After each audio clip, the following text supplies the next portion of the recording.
बिस्मिल्लाहिर्रहमानिर्रहीम। उम्मीद करता हूँ आप सब खैरियत से होंगे। आज का जो मेरा मौजू है वो हमारे रोज़मर्रा की रूटीन पे डिपेंड करता है कि हम अपनी रोज़मर्रा के जो हमारे मामलात होते हैं उसमें उतार चढ़ाव जो आता है, उसमें जो अच्छा बुरा हमारे साथ होता है, हम उसको अपनी किस्मत के साथ उसे जोड़ देते हैं, जबकि ऐसा नहीं है। मैं इसके लिए आपको एक बात सुनाऊंगा, एक कहानी सुनाऊंगा। एक गांव में एक बूढ़ा इंसान रहता था। उसका एक जवान बेटा था और उसके पास एक जो बूढ़ा आदमी है उसके पास एक घोड़ा था जो कि नहायत खूबसूरत और नफीस था।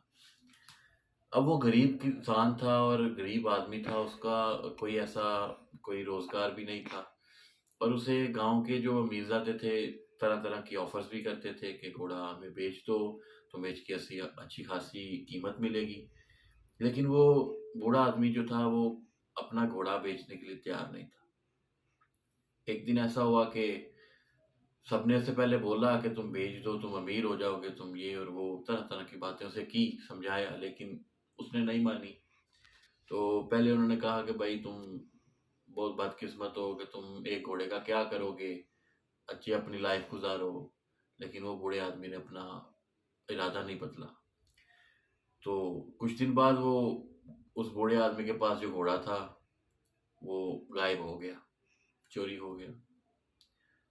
तो जब चोरी हुआ तो फिर सारे गांव वाले इकट्ठे होकर उसके पास आ गए। उन्होंने बोला, देखो हमने तुम्हें बताया था, हमें पता था ये होगा, ये ऐसा होगा, तुम कितने बदकिस्मत हो, तुम अगर बेच देते तो आज तुम्हारे पास एक कीमत होती, तुम ऐश करते। लेकिन उस बूढ़े इंसान के जो अल्फाज थे वो बहुत अच्छे थे और वो ये थे कि ये मेरी बदकिस्मती नहीं, इसको मेरी किस्मत से ना जोड़ें। आप सिर्फ मुझे ये कहें कि मेरा घोड़ा चला गया, या कोई गायब हो गया, या चोरी हो गया।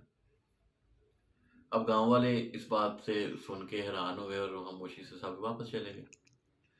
लेकिन कुछ दिन गुजरने के बाद ऐसा हुआ कि वो घोड़ा वापस आ गया, क्योंकि चोरी तो वो हुआ नहीं था, और अपनी रस्सी छुड़ाकर बस वो जंगल की तरफ चला गया। और इस बार जब वो वापस आया तो अपने साथ मजीद 10 घोड़े लेकर आया, और वो सब के सब इंतहाई खूबसूरत और नफीस घोड़े। अब जब इस बात का गांव में पता चला तो गांव वाले फिर इकट्ठे हुए।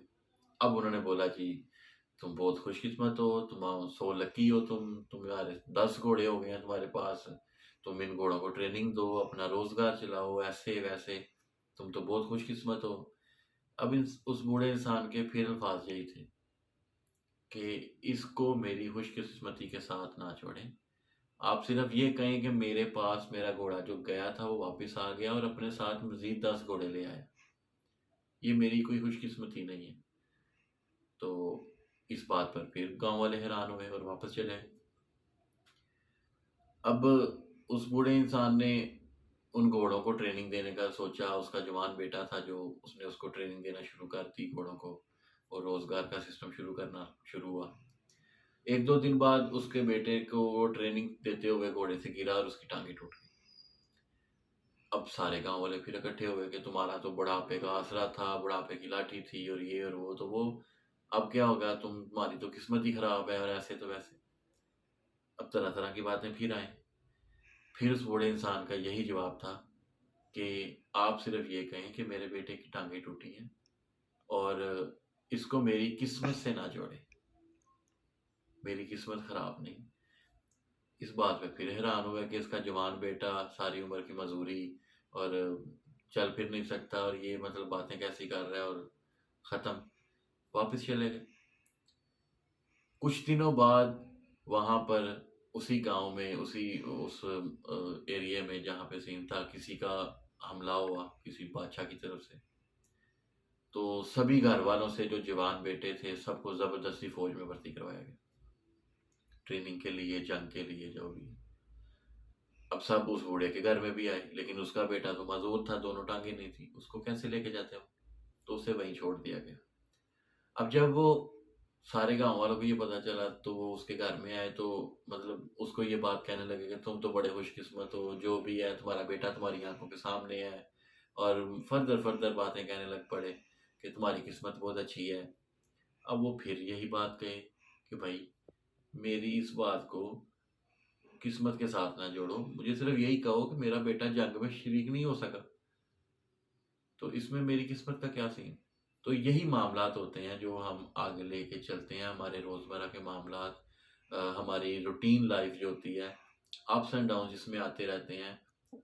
अब इसमें हमारे साथ कुछ अच्छा हो गया, जो हमने प्लान किया हुआ है वो हो गया, तो वेल एंड गुड जी, वी आर सो लकी, हम बहुत खुशकिस्मत हैं। और अगर उसी के खिलाफ कुछ हो गया, कोई बात जो हमारी पूरी ना हो सकी, लाइक हम एग्जाम दे रहे हैं तो हम पास हो जाएं, तो वी आर सो लकी। अगर फेल हो गए तो हमारी किस्मत ही खराब है। किस्मत पे अपने मामलात को ना डालें, ये आपके हालात ज़िंदगी है, ये आपके मामलात ज़िंदगी है जिसको आपने लेके सारी लाइफ चलना है। और खुशी गमी का जो सीन होता है, अप्स एंड डाउन्स जो होते हैं, वो इंसान की लाइफ में आते रहते हैं, सो ऑन चलते हैं। तो किस्मत पे अपने मामलात को कभी मत डालें, अपनी लाइफ को हमेशा बेहतरी की तरफ सोचें कि जो चीज़ आपके लिए बेहतर है आपको वही मिलनी है।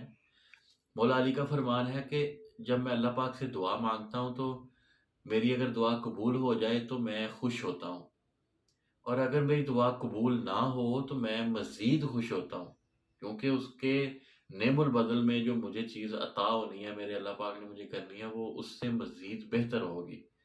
तो आपकी लाइफ में जो कुछ भी चल रहा है, उस पे अपना, जब आप अफसरदा होते हैं, वो आपकी पूरी नहीं होती बात, तो उस पे रंज ना किया करें, उस पे अफसरदा ना हुआ करें, बल्कि अच्छे की उम्मीद रखें। और अच्छा सोचने वालों के साथ अच्छा होता है। इंशाल्लाह उम्मीद करता हूँ मेरी बात आपको ज़रूर पसंद आई होगी। इसी के साथ आपसे इजाज़त चाहूँगा। अल्लाह ताला आप सबका हामी नासिर। अल्लाह हाफ़िज़।